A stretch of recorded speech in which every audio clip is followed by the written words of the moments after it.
Art is something which I've always loved. And for me, art are physical ornaments and art pieces.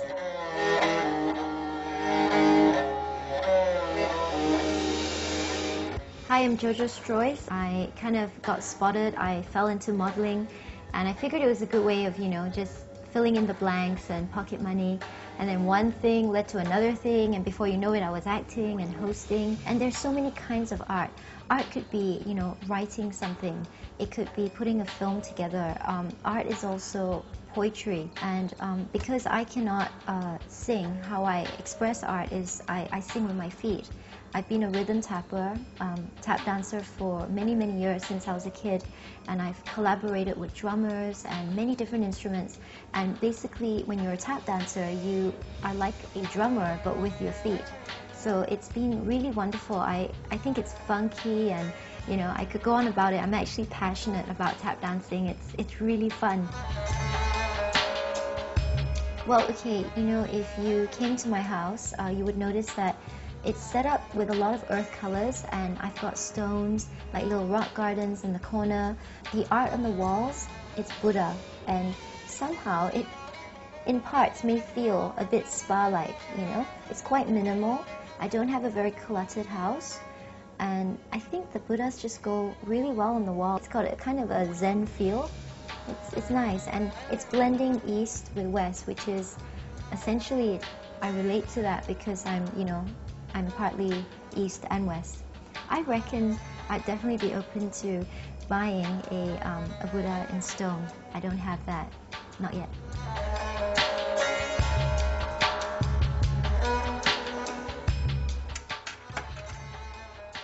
Well, I'm at Kechara Paradise, and I'm actually looking for David Lai. He's an expert in Buddhist art, and I'm going to ask him a few questions so he can tell me about the history behind all these gorgeous items, because there's so many stories when it comes to this sort of art.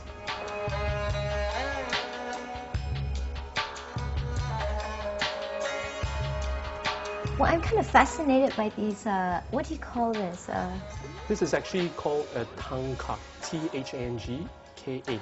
So it's a Tibetan art form, particularly for depicting Buddhas and enlightened beings that they worship in Tibet. Can I ask you, this thangka, this looks like Buddha, and so does that, but it's sort of, the colors and elements are different. So what is the difference, between this Buddha and that one? Actually, his name is Medicine Buddha. Yes, he's very popular. And usually, certain deities, certain Buddhas in Tibetan Buddhism are quite similar. So the colors and whatever they hold in their hands carries particular symbolism to, differentiate them. So for Medicine Buddha, he carries the begging bowl and a medicinal plant. And they're quite symbolic for Medicine Buddha. And his skin is dark blue, lapis lazuli. I see. Oh, so you mean it's related to that stone? And he's always in blue. The color, yeah. It's the coloring of his skin that represents healing. So for Medicine Buddha, many people like to put it in their homes because it's for them it's very calming to see a dark blue Buddha, and that's the psychological effect on people that I've noticed, and that's what Medicine Buddha is about: healing of not just physical sickness, it's also the mind. Is it somewhat related to, the Hindu gods, because a lot of them are in blue as well? That's a good question, because Buddhism came from India. Yes. So there's a lot of cultural aspects of India that's in Buddhism, that's also Hinduism, but in Buddhism they carry more symbolism in relations to healing and enlightenment.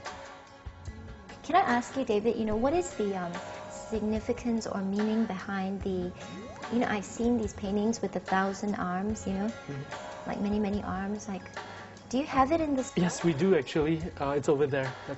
Let me show you.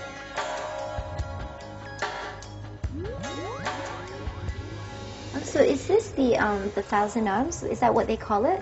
Yes, 1,000 Kuan Yin for the Chinese, Avalokiteshvara in Sanskrit, the ancient Indian language, or Chenrezig in Tibetan.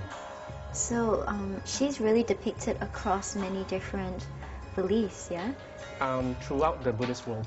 Right. Kuan Yin is very Kuan Yin is like always been associated with compassion, so it's the same thing, right? It's compassion. That's right, and that's why he has 1,000 arms. Oh, I thought it's a she. Okay, originally the Buddha of Compassion was a he, but in Chinese Buddhism they realized that compassion is most easily associated with a mother, so he became a she after a Chinese princess who was extremely compassionate. They considered her, this Chinese princess, an emanation of her. Okay, sorry. And the Chinese princess was Kuan Yin. Yes. I see. That's really interesting. And why is it 1,000? Why is it 1,000 arms? Symbolically, iconographically, the 1,000 hands represent the 1,000 Buddhas that is supposed to come. Our current historical Buddha is believed to be the 4th, so there'll be 996 more Buddhas. The 1,000 hands represent, each of them has an eye in the middle of the hand, and it symbolizes reaching out. The compassion of all the Buddhas, represented by Kuan Yin, reaches out to all the realms, all the places in this universe, and giving relief to people, to beings who are suffering, to beings who are unhappy, to beings who are dissatisfied with their existence.